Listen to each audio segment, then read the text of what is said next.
Welcome to the Biddy and Rich Show, one of the last available safe havens for our First and Second Amendment God-given rights.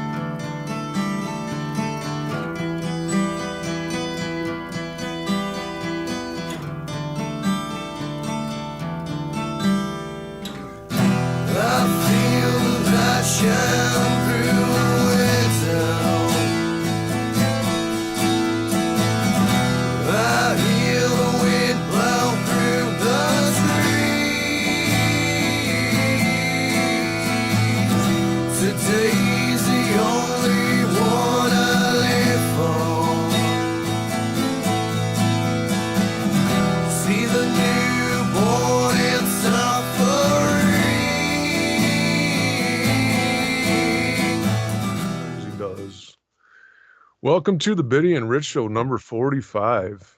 How many? Number 45. Today we are going to have a very special guest on named Dusty Cliffman, a.k.a. Blue Eyes Below.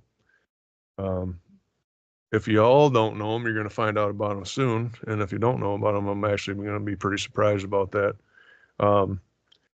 So I'm going to do my Biddy's Post tidbits and facts right off the get this week so we can save the best for last. We'll just start right out with that. So this week we are talking about Zachary Taylor, the 12th POTUS from 1849 to 1850. Zachary was born in 1784 in Orange County, Virginia, died in 1850 in Washington, D.C. President Taylor is 64 years old and 5'8" when he takes office in March of 1849. He's a physically fit man who spent 41 years in the military. Zachary is descended from William Brewster, a pilgrim who came to America on the Mayflower and signed the Mayflower Compact. James Madison and Robert E. Lee are distant cousins. He joined the Army in his early 20s and would personally receive his commission from President Thomas Jefferson. Wow. After speculating in land and bank stock, he grows into a wealthy young man, owning plantations in Louisiana and Mississippi, along with an estimated 200 slaves. It's during this time that he will marry Margaret Smith. Zachary's father gives them a farm as a wedding present. Peggy, quote unquote, will remain at the farm to begin raising their first daughter, Anne, but soon leaves the comforts of home to join Zachary in the field where she will remain for most of his career raising their children. She's 38 when she delivers the last of the couple's 6 children, a boy named Richard. Their only son. His long military career will lead him into play a role in the War of 1812, the Black Hawk War, the conflict with the Seminole Indians, and he will rise to be Major General during the Mexican-American War. He'll earn the nickname, quote, Old Rough and Ready, unquote, for his rumpled appearance and tactical brilliance. He will be awarded 3 congressional gold medals for his service in 1846, 47, and 48. In his run for presidency, November 7th, 1848, will be the first time that the entire nation casts all their votes on the same day. America now has 30 states, evenly divided between slave and free. Taylor takes a strong stance against slavery in the newly acquired Western territories. He opposes the Compromise of 1850, and in the face of his criticism, President Taylor states that he will personally hang any individual who attempts to destroy the Union. But President Taylor's sudden death will be a national shock. The cholera epidemic that killed James K. Polk is still sweeping the nation. Shortly after consuming several large bowls of cherries doused in cold milk and green apples with several glasses of ice water, the president is in great distress. Within a few days, he realizes that he is now on his deathbed. Quote, I am about to die. I expect the summons soon, unquote, he tells family gathering around his bed. Quote, I have endeavored to discharge all my official duties faithfully. I regret nothing, but I am sorry I am about to leave my friends, unquote. At 10:35 p.m. that night, July 9th, 1850, President Zachary Taylor passes away at the age of 65. Nasty cholera, man. Yeah, isn't that nuts, though, when you already know that you're sick enough you know that you're going to die, and you prepare a speech and you're just laying it out there, man. Like, that's crazy. Serious stuff, dude. Very crazy. Yeah. So I'm going to send our buddy Dusty a link here, and hopefully we can get him on soon. I'm sure he's sitting there waiting with bated breath. I hope. Yeah. Anyways. He's probably got a lot of cool stuff to talk about. A lot of cool stuff he's found and seen, and he's sounds like he's quite the diverse fella. Yeah, it's some amazing stuff, man, what he does. And I printed out a list of his yeah, he's seen it right away, so he's waiting. So he should be on with us here. Excellent. Cool. Yeah, I printed out his certifications, and he's got a you got list. all deep into it, huh? Yeah, he's got a list. He's got a website, and I'll put all that stuff up. Yeah, you were actually you were telling me quite a bit about that. He's got quite the resume, if you will. Yeah, and then of course all the diving equipment and everything it's a big expense. So, he does a paid subscription on Facebook, to help cover the expenses of all of his equipment and maintenance, Sure. and boats and all that. Yeah. Yeah, that's only fair. Yeah, absolutely. And it ain't bad. It's only $4.95 a month. Oh wow, that's way more than reasonable. Definitely. So when I can afford it, I think I will to help him out, because that's some cool stuff. And then you get more access to his video footage and all that Did we stuff. get access to do a live Biddy and Rich show from the back of one of his boats? Right. I mean, how exclusive did we get her? I'm guessing I'm gonna have to put some I'm gonna have to at least put a 0 after that $4.95, right? Yeah, right. $49.50. No, listen, man. Everything that I've heard about this fella is absolutely fascinating, and I'm glad that you haven't given me all the details, because what I have heard is just fantastic, man. It is, and interestingly fantastic, if that's a proper way to say it. Oh, absolutely. It's yeah, he goes into a world that you and I will probably never be able to enter. Well, maybe that very comment could be changing before long, because there's just things that I didn't know, and I've learned over time too, that I never knew anybody to take you on this type of an adventure, deep sea dive in here in Michigan, and things of that nature. And I'm sure he's got regular spots that he goes to that he enjoys, that he's very comfortable and familiar with.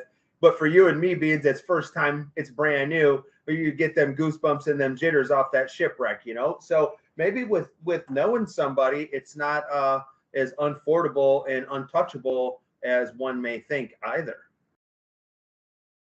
It'd be fantastic to go see a Michigan shipwreck.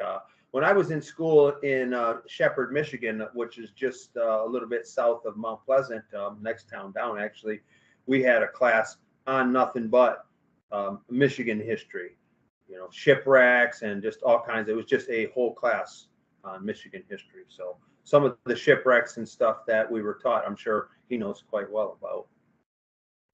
So here we go with the technical difficulties again. He says it says the request is blocked when I click on it. So here we go with this stuff now. Oh, it's always something, dude. Hey, well, I'm going to tell you what, the other side, I don't know if it's because there's two people on the screen or not. If there's the technical difficulty, I don't mind going ahead and sharing my spot with him, because I think the information that he's got to offer our viewers is something they would be way, way, way interested in. So we'll see how this plays out, and if that has to happen, I don't have a problem with that. So yeah, I don't know why it's doing that. So this is, somehow, I don't know, maybe we have to start over and just add this. I don't know why it's doing that. Never had this problem before. Well, it's not a problem if we have to take a moment and call a quick timeout and get him on here. I'm more than willing to try whatever we have to. I'm excited about hearing all the cool stuff he gets to endeavor on. We just do that whole thing. I wasn't recording any of that. Uh-oh. Any of what? That whole show, dude. And I went to hit stop record. I'm like, I didn't even record it, man. Isn't that the worst? Oh my gosh, that was a great interview too. Like, man, that went great. And where is it? Right. So we are recording, man, and I appreciate your time once again. Yeah, no Um, worries. we can just kind of start out and go through the same thing we did because Rich and I already had the intro recorded, but we were Okay. having our troubles, and that's when we started over and I didn't hit record because you were having troubles on your end and whatever. Yeah. So we'll just go through the whole spiel again, and hopefully we can cover everything we already covered. Maybe tomorrow Rich and I can do the tail end on it again. Okay, Uh, gotcha. Listen, man. Anyways, Dusty, I want to thank you again for your service. We tried this once before. We forgot to. Somebody forgot to hit record. We were having technical difficulties, and anyways, so Well, I appreciate that. Thank you. yeah, I have the utmost respect for our service members. So I'll let you introduce yourself to the audience. I know we already went through this, but So I am Dusty. I'm Blue Eyes Below. That's my social media channel, and I'm essentially a Great Lakes shipwreck hunter, diver, explorer, jack of all trades. I do a lot. I did spend 7 years in the military, and I actually went in to be a diver, but turns out it's like super hard special forces stuff. They have a 90% dropout rate. So I wow, didn't make it to be a diver in the military, but I did work on tracked vehicles and as a mechanic and stuff for about 7 years. So I've always been a diver. I got certified when I was 13 years old from my parents, like as a Christmas gift, because I've always been like exploring in the creeks behind the house, snorkeling. So they got me certified, and I had dove, got certified, and that kind of led me to, well, I want to dive in the Army, and they had a diver program, but they didn't really specify that it was 90% dropout rate. They want you to quit, which isn't a good position to be in. that's So got to be tough. it is. So I mean, these days I'm an electrical lineman by trade, but I'm also a content creator. Pretty much, that's what I do. That's what I love to do. I'm people's eyes below the surface for these shipwrecks that they may never get to. Um, yeah, that sums up who I am. Absolutely, yeah. And I love your content, man. It's very intriguing. The shipwreck stuff is fascinating, obviously, and you get to see it from a perspective most people will never be able to see. And I The appreciate that size, you the get to share it. size difference is astounding when you're at the bow of a shipwreck, just a tiny little diver in front of this 300-foot, 500-foot ship. I mean, you're insignificant in comparison to the size of these ships. They are built so big and stout, and you don't get that from photos, really, unless you have a Right, diver in the photo too. right. But being face to face with the beast is a whole nother animal, and it's a pretty cool experience. I try to capture that and bring it to people. It just isn't the same as being down there. You do a great job, and I think actually that we were and what should have been recorded already, that schooner that you were talking about the plates being intact and stuff. And I think I did actually see that. Um, the Yeah, plates were that's stacked in the cupboards or whatever, and there's bunks and yeah, I yeah. think I actually seen that, but I'm gonna go back and check it out when I get time. So that's the wreck of the WC Kimball that's in the Manitou Passage area. It's about 300 feet deep, and the location still kept secret. And that's one of them that had been found. The wreck was so good that Ross Richardson, who found it, he decided to keep it secret, kind of to protect it. They did the news story on it. They put a diver on it, and they got some photos and stuff. I wasn't satisfied with that. I thought I could do it more justice with how I film. So I made it my goal to go find it, and I actually found it within 2 hours. Just being a bit of a sleuth, it just takes time. We were my mentor, who's 76 now. Him and I were out in March on an open 18-foot open center console boat, and we found it and filmed it. And I ended up diving it a couple years later, but I got interior photos of it, and that's what you were talking about with the plates neatly stacked in the rack. There's a wood stove in the corner, the bunks, like just an incredible wreck that sank in 1891, and it's still that intact with the masts upright and everything. That's amazing. So I had some questions for you. We can go over again, and I so appreciate your time, Dustin. So what's the deepest you've ever dived? So there's a shipwreck out of Muskegon, Michigan, here where I live, and that's another one that I had to go and rediscover because the location was kept secret.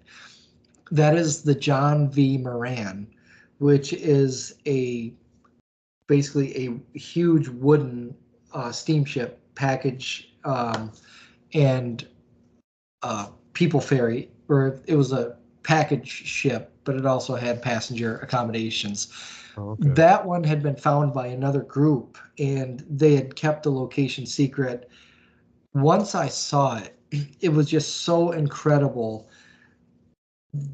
It looked like the ship was sitting at a dock. There's glass in the windows. All the railings are there. All the cabins are there.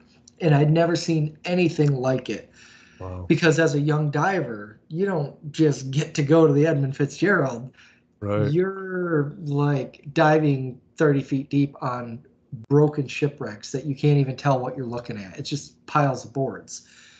So once I rediscovered this wreck, the John V. Moran, I had kind of made it a goal to myself, man, I'd like to see that. But in reality, that was so far past my skill level that I didn't know if I would ever actually get to do it, or if it was one of those things I would talk about my entire life and never actually do it.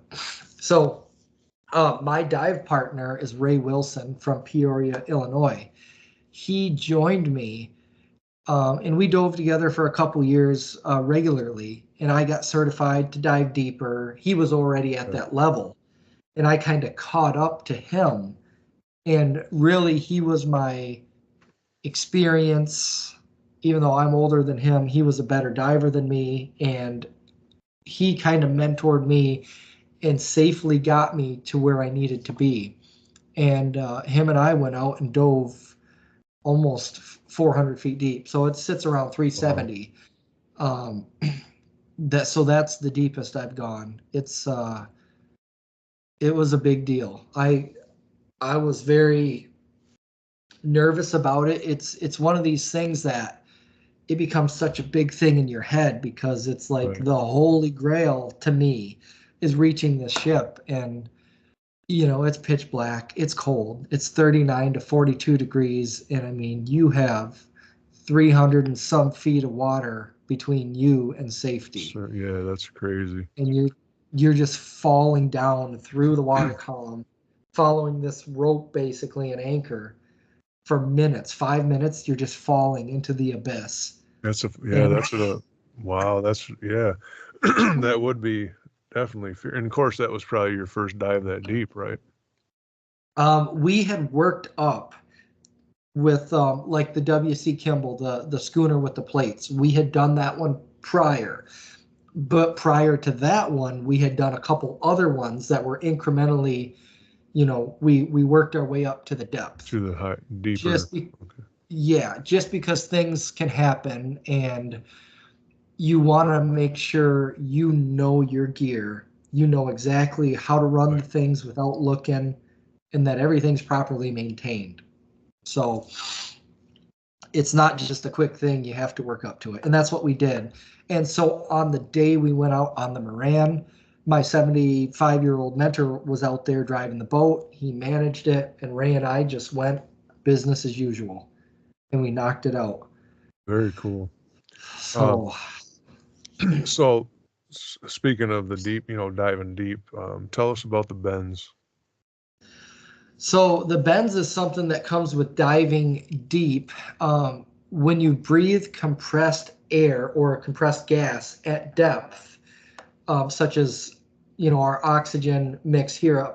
There's 21% oxygen at the surface, 79% nitrogen. Your body takes that nitrogen into your tissues, and it dissolves throughout your body. It goes through your lungs, through your bloodstream, gets deposited into the tissues. So to an extent, if you had an issue, you can come to the surface. Say like a sport diver who's diving 60 feet deep or 100 feet deep. Not that big a deal. That's called non-decompression diving. Okay. Which means at any point, theoretically, you should be able to come up from whatever depth you're at, 60, 70, 80, 100 feet, to the surface in a controlled fashion without getting the bends. So is 100 feet the deepest you can do that without? No, I mean, you could go to 200 feet. Okay. It's a time and depth calculation. I mean, you'd be at 200 feet for a minute, and then maybe you got to work your way back up. Where if you're at 100 feet, you might have 15 minutes before you'd. So the deeper you go, the longer you stay there, the more nitrogen you get into your system. Gotcha. So, because every 33 feet is another atmosphere of pressure. Okay. So when you're down, you're under multiple atmospheres of pressure, you on-gas faster. Right. So obviously 400 feet, you're at what, 12, 13 atmospheres of pressure. That's crazy. Yeah. And so that's where we get into the technical diving with the rebreather. We mix our own gases to we're trying to take advantage of the rebreather, because that's kind of like a gas mixing machine computer that's on your back, that's always giving you the best mix for whatever depth you're at. So for example, the Moran that we dove 370 feet, I used a 9% oxygen, 8 or 9, and 70% helium, I believe. The helium is what's trying to replace that nitrogen. So our regular air is 21% oxygen, 79% nitrogen. We're altering that. Now that 8 or 9% oxygen will absolutely kill you if you breathe it on the surface. Once you're under pressure, that atmosphere, you're breathing the partial pressure of these gases rather than the percentage. It's very scientific. It's above me. I understand it enough to stay safe. Right. You want to get rid of that nitrogen because you don't want to be in the water forever decompressing, trying to get the nitrogen out of you. So you replace it with a gas that's non-narcotic. That's also the other thing about nitrogen. It becomes narcotic, like you're drunk at depth. Oh, okay. And then you make bad choices. Or a simple thing like getting caught in a fishing line. If you're not clear-headed, right, it could kill you because it makes bad choices because you don't. you don't have the mental clarity to get yourself out of that. Or if your regulator was free-flowing, maybe you couldn't get to your other one because your judgment's clouded. So putting helium in there, it's a non-narcotic gas. It gives you a clear head. Even at hundreds of feet deep, you can make solid choices. Okay. So I've seen, watching shows through the History Channel and stuff throughout my life. I've always been intrigued by that type of stuff, Discovery and whatever. I've seen, video footage of these guys that do deep dives for whatever purpose, where they come up and they'll be in the decompression chamber and they're all talking funny because they're breathing helium. Yeah.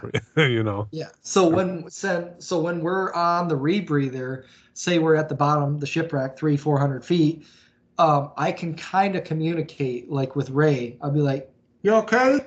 And our voice is extremely high because of the high helium. And you'll hear, "Okay." So it's pretty funny. That's funny. So tell us, in your eyes, the audience, what's the coolest or one of the coolest shipwrecks you've ever visited, and some details about it. I would say the Moran, the deep one that I spent 3 years getting to, that was probably my Mount Everest.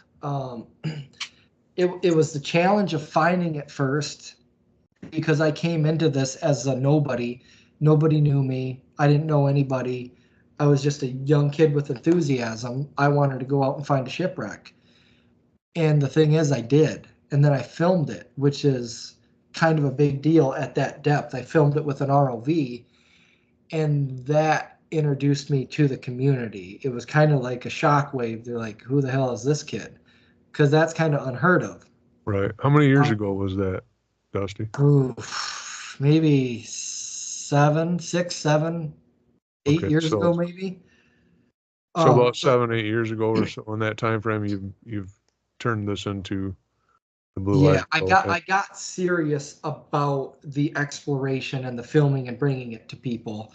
I think that is probably the coolest shipwreck because I had to work so hard to find it, get trained to do it, and it's just fully intact. I mean, there's a photo I have where I look into one of the back cabins. I put my camera sideways through the door because it's so skinny, and you have table and chairs all in there. You got this grand room. I mean, it's freaking sweet.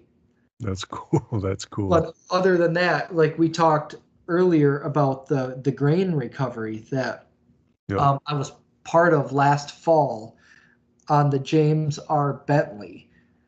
That's something very special that's just not done in the Great Lakes because everything's normally off limits.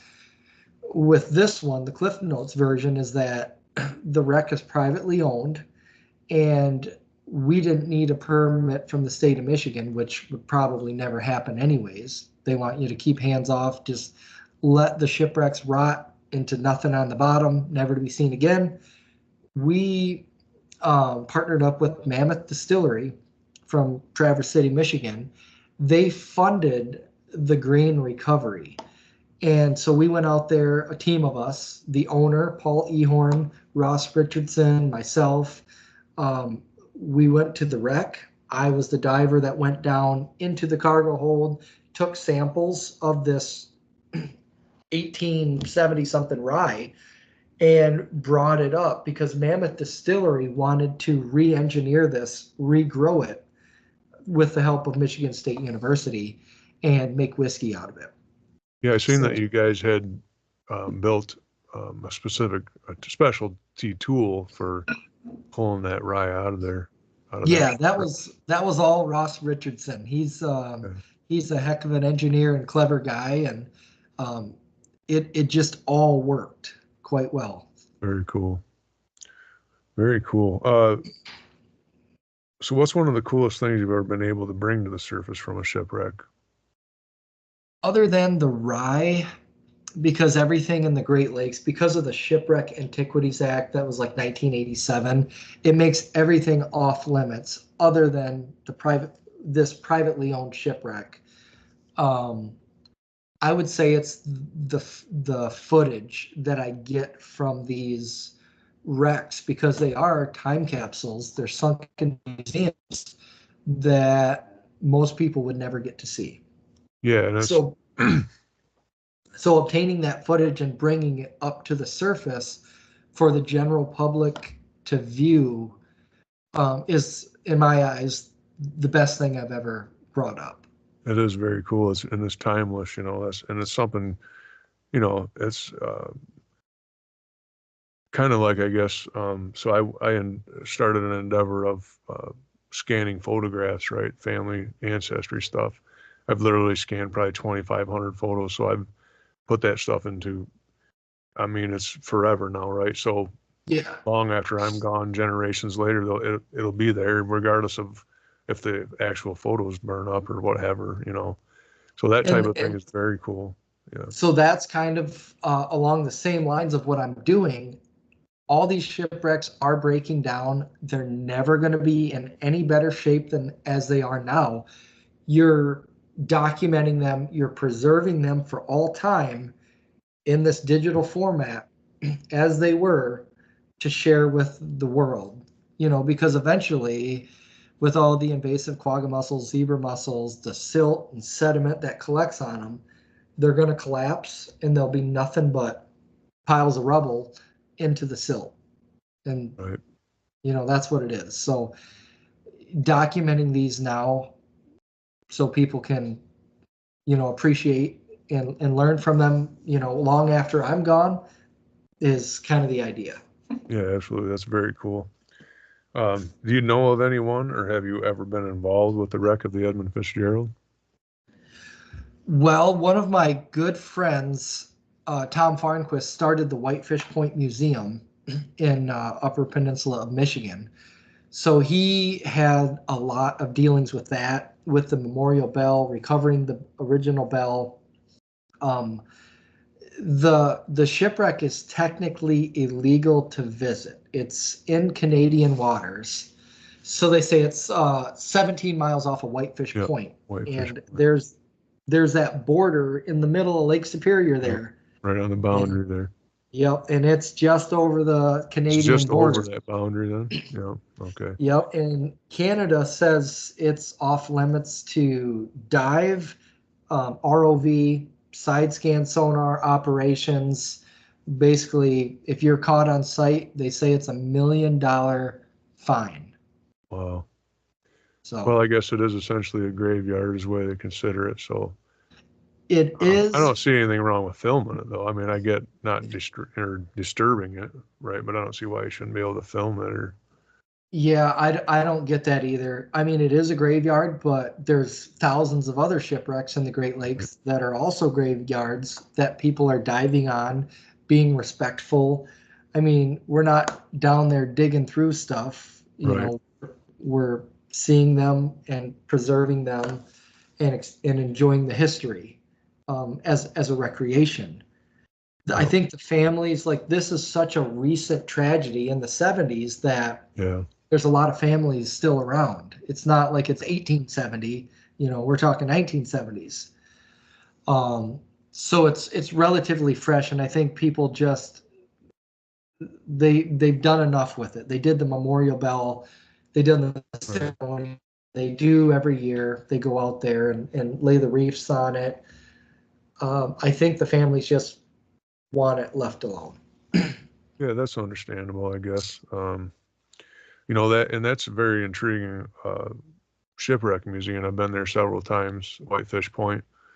Um, Yeah, very well done. I seen the bell that comes off the. I have pictures of it. It's fascinating, very fascinating. And some of the Yeah, older right when you shipwrecks, walk in, yeah, it's just huge and it's bigger than I shiny, expected. yeah, shining bronze or brass. Yeah. Yeah, and then the newt suit they use to dive to get it. That's amazing because it's what Yeah, I think 500. that's in the corner or Yeah, something.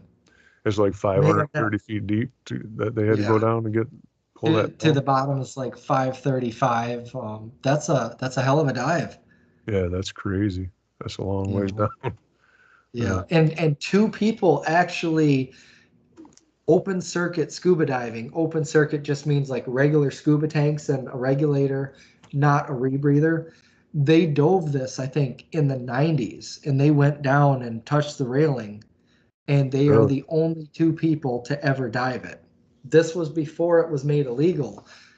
I mean, most people would never dream of going that deep. That is insane. Even today, here in Yeah, the Great Lakes, that's insane. that's what I was gonna say. So speaking of that, what is the deepest you can go in a dive like that? I mean, safely. Is that probably the max, you think? 500 feet? No, well, oh, no. So rebreathers are a game changer. Basically, when we're breathing up here now, we breathe in, we breathe out. We've only used about 5% of the 21% oxygen in that breath. Okay. And if we're underwater doing that, breathe in, breathe out, well, how wasteful is that? When you're blowing a quarter of your oxygen Oxygen. out with every breath without utilizing it. So the premise of the rebreather is you breathe in, you breathe out through check valves, no bubbles. It's a check valve system, and you put it back through your scrubber, and the CO2 that you breathed out is now being processed through a scrubber media, and and then you breathe it right back through. You have 3 oxygen sensors in my unit, and there's analyzers. once your set point of your oxygen level goes low, a little solenoid squirts in fresh O2, 100% O2 is squirting that in to bring that back up. So in these small little tanks, I've got 8 to 10 hours of air. Wow. If I'm efficient with it, if I'm not blowing bubbles out. So, there's people in another country diving in a cave over 800 feet deep. Wow. They actually have dual rebreathers. So in case one fails, their backup is the other one. I mean, that is insane. That is way deep. Wow. Yeah. And they're not even swimming, because you don't want to swim at depth, because you can overbreathe the unit and take a CO2 hit. So they actually have scooters, and they're just, hundreds of pounds of gear on them, and they're just being pulled through the dark caves. Yeah, because you don't want to use up any more oxygen than you have to either, obviously, at that depth, right? Well, the strange thing about a rebreather is your body only metabolizes about 1 liter a minute or something. So no matter how hard you work, you breathe the same amount and you burn the same amount. Oh, okay. It's a very good tool to have for exploration, especially deep diving. I'm just curious about, so the pressure we spoke of earlier, you say, well, I think 33 feet is equal to an atmospheric pressure. So yep. At basically 300 feet, you're at 10 atmospheric pressures. So what can our body even withstand when you get down? You're looking 800 feet. That's a lot of pressure, man. You got to be just feeling like your head's going to bust. So we don't even feel it really, because here in the Great Lakes, it's so cold at depth, pretty much even in the height of summer at depth, anywhere below 160 feet. We're talking 39 to 42 degrees all year round. Yep. You get so cold that you don't stay down deep that long. We also have dry suits because of the cold. So as we're descending through the water, we have to continually add gas, which, either air or argon, to your dry suit, because it will physically crush you.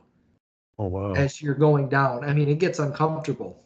Oh, I bet. So, but you also have to equalize your ears, your eustachian tubes in here, by pinching your nose, gently blowing, like if you're on an airplane. Because now you're packing air into those eustachian tubes to keep them open as you go down. So it becomes a dance. When I leave the surface, I equalize. I'm adding gas to my counter lungs, which is my breathing reservoir, basically. Gas to my dry suit. I'm still dropping. Now I'm at 30 feet. Back to equalizing. Counter lungs, dry suit, all the way to the bottom. Wow. The flip side, now if you're coming up, that air wants to expand. And what do you think that's going to do? Rocket Man. So right. If you don't release it in a controlled fashion, the ears do themselves, but your counter lungs, your dry suit, you have to vent it slowly because of decompression. You have to come up slow in stages so you don't get the bends. If you just rode it to the surface as fast as it would take you, you would have the bends. You would maybe end up paralyzed. It might kill you, an embolism. It becomes a very serious thing. No doubt. That's craziness. I'm not sure what the limit is on the body, but there's someone that dove, I think, 1,000 feet or over 1,000 feet. Wow. Yeah. Well, that's like fighter pilots. Look, they experience 7, 8 Gs. They have these suits that inflate because your blood you'll black out. It's not the same, obviously, but the physical force, I guess, would be similar, the pressure. But so I seen on your website that you did a show with Gordon Ramsay. Yep. Tell us about that. That was a heck of a surprise to get an email. And this just shows when you put something out on the internet, you never know who's going to see it. Now, of course, Gordon didn't see it. He's busy.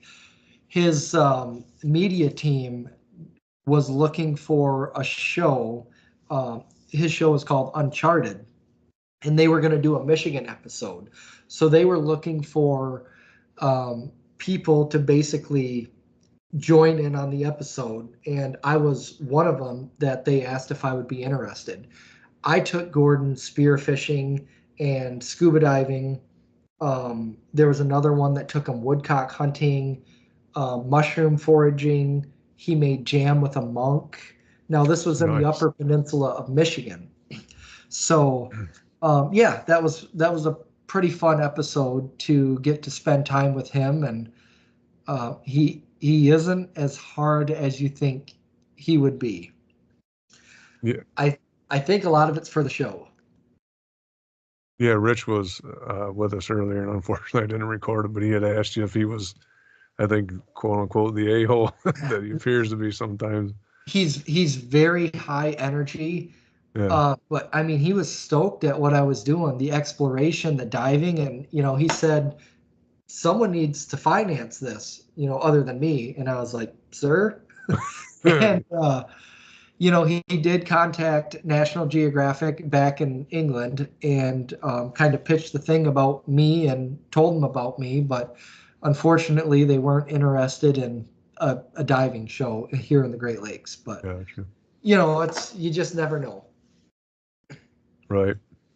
And then also, I had never heard of Kevin Dykstra from the show Curse of the Civil War. Yep, Curse of Gold? Civil War Gold. Civil War Yeah. Gold. Yep. Kevin actually lives here in Muskegon, where I live. So Kevin's one of my best friends. He's a heck of a mentor to me. I put power into his new home because I'm a lineman, electrical lineman by trade. Quite a few years ago, I was there on a crew, and I had seen him. And when I got a break, I said, "You look familiar." And he just smiles. And during my lunch, I sat down with him in his barn, which on the show, that would be the war room where a lot of things were filmed.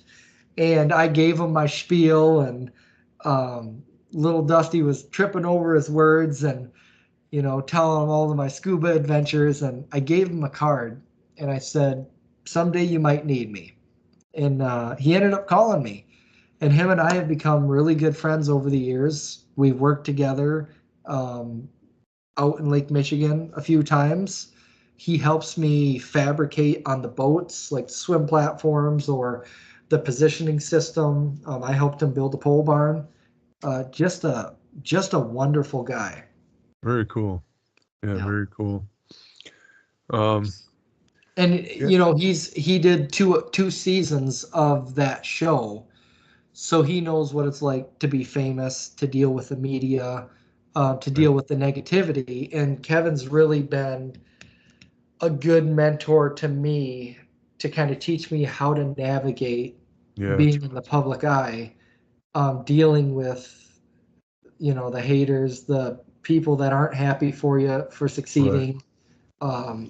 It's a weird community. Well, and I see it on a really tiny scale compared to obviously even you or some other people. But, I know exactly what you're saying because even on a small scale, you deal with that because there's people they don't want, they think you may be successful or you may be popular. They don't want to see that. It's unfortunate. I mean, we can't all lift each other up, and that's why I appreciate you. We both, Rich and I, appreciate you coming on and taking your time to do this because it's, obviously, you're very busy with work and all your other stuff you do. And my life's just chaos. Like every moment of my day is accounted for somehow. And I don't know how. I don't even have kids. Right. Oh, your cats are cool, though. Yeah, they sure are. Yeah. I like building a team around the people I meet. I like building people up. It's not a competition. We all do different things. And one of my favorite things is meeting people and finding out what they do, because then I learn. It's not possible for me to learn every single thing out there. So you rely on other people and you meet others and you build them up and you make a team. I think that's cool. Yeah, absolutely. And we come down south for the winter in Georgia, and we meet a lot of people, and it's, it's a different world down here. In Southern hospitality is really a true thing. It's people are beautiful down here. I mean, and of course there's a-holes everywhere you go, it don't matter. But for the most part, literally they're just, people are cool. And it's a different world, it's a different, the terrain, everything's different, the driving, the traffic, everything's different because it's a different terrain. It's a different world. I was down in Virginia a couple months ago for the hurricane, and I helped out down there for a week or so. And the terrain, I just fell in love with the mountains in Virginia. The smoke in the morning. I want to take my Harley down there and just ride. Yeah, for sure. Yeah, I love riding too, man. It's we do as much as we can, when money affords. We want to go down and drive around through Florida and stuff when we get time. But it's time and money everything. That's everything. Yeah. Basically, with shipwreck hunting, it takes time and it takes money. So when do you, I won't keep you much longer. I appreciate you coming back on the second time, man. You're a trooper. So no worries. When will you get back into diving, say, I mean, as far as the season goes, so when do you start and stop, say, basically, is there a certain time frame or? I am more often than not, I'm the first person out on the lakes hunting in the spring or diving, and I'm generally the last person off the lakes. So basically, early bird gets the worm. I got my own boats, and I can be anywhere at any time depending on who needs me. I have a couple different boats here, and my number one boat, my shipwreck hunting diving rig, I can be on the other side of the state. I can be in the UP, depending if someone finds something and they need me to film it, or I'm teaming up with someone. I can just be anywhere, but I try to be out as much as I can, just because we do have a relatively short season. For example, most people are done in the fall, the gales of November. My dad and I were out November 24th out of Charlevoix, Michigan, out by Beaver Island. And we completed a multi-year goal of mine. We rediscovered 2 shipwrecks that hit each other. And they literally hit each other, sank 10 feet apart, a few hundred feet deep. Wow. I have been looking for them for about 3 different years. And on November 24th, after everyone's pretty much put to bed, we knocked them out. Them gales in November, yeah. I've read that the Great Lakes are worse than even the oceans when it comes to the gale and the November gales and the weather. Even the waves are so close and so sharp. It beats the heck out of you out there on a boat, because there's not the spacing like the ocean to roll up. You just slam here in the Great Lakes, and if that motor quits, now you're in this room. You know what I mean? No doubt. No doubt. And there's not a lot of people out there in November or December to give help. No. So one other question. Do you ever do any diving in Lake Superior at all? Yeah. So I mostly work Lake Michigan and Lake Huron, just because I live in Muskegon and West Michigan. And I mean, it's far to go to Lake Superior. Right. However, occasionally I do get up there. The beauty of Lake Superior is that there's none of the invasive quagga mussels that literally engulf the shipwrecks. So you will see names on the ships. You will see paint, dishes, just artifacts from the ship, and you can actually see what it is, like a fire extinguisher or a boot laying in the dirt. Where I just seen that picture today. I was looking on your website. The boot. Yeah. Okay. And like the other Great Lakes, you don't get that because the mussels cover literally everything. And even a ship's wheel is comically large. It looks like, the cereal honeycomb. Yeah. So it almost looks like that, very fat, because everything is just encrusted. The anchors, look just comical. And unfortunately, we get the water clarity in the Lake Michigan, the Lake Huron, but we can't see the detail. Now in Lake Superior, it doesn't have the clarity because there's more sediment, because there's no invasive mussels filtering, but you get the details. Right. Well, have you ever done the Pictured Rocks tour up on Lake Superior? Yes, I brought Man, my own. I brought my own boat actually and did my own did you? tour. That's Oh very cool. man! Man, And that's amazing, isn't it? under the water is an entire different world. I mean, there's rock ledges and the color of the sandstone, Yeah. uh, big boulders, things carved out by the currents. It's incredible.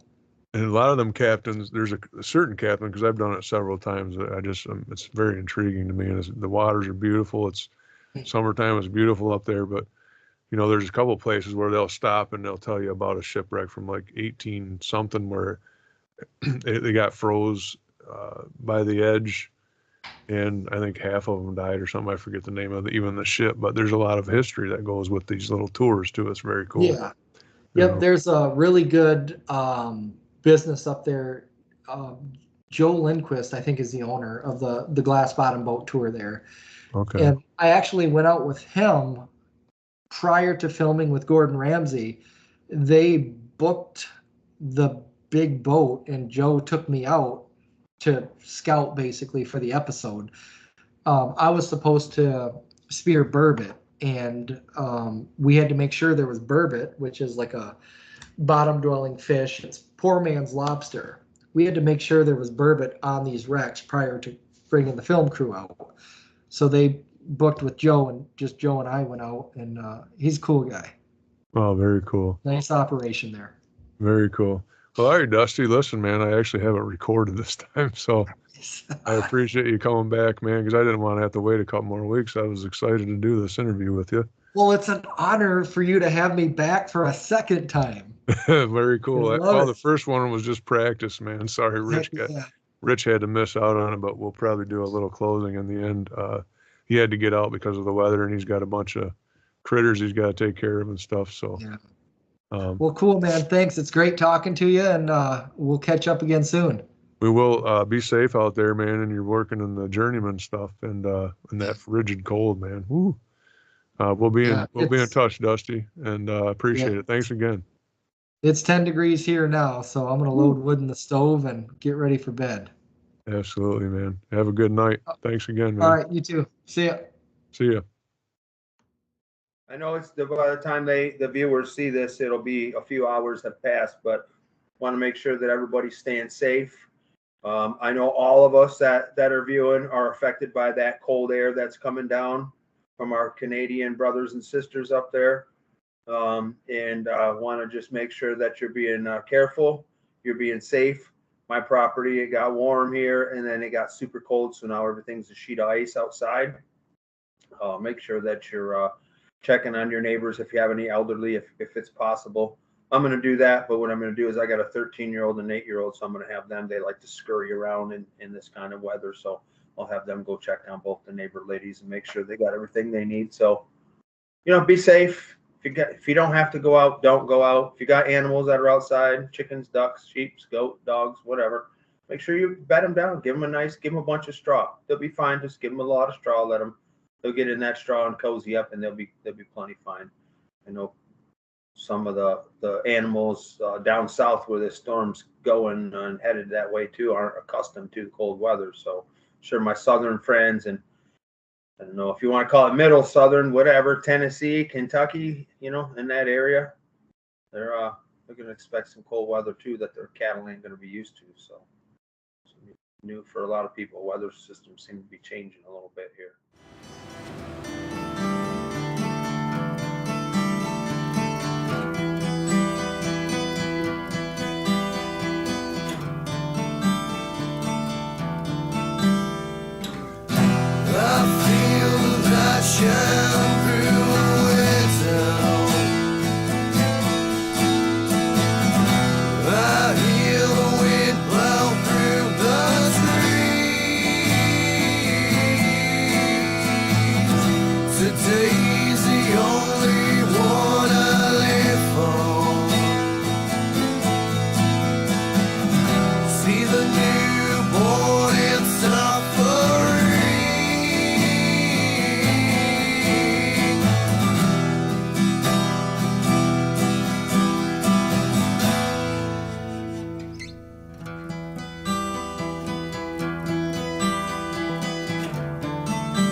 told you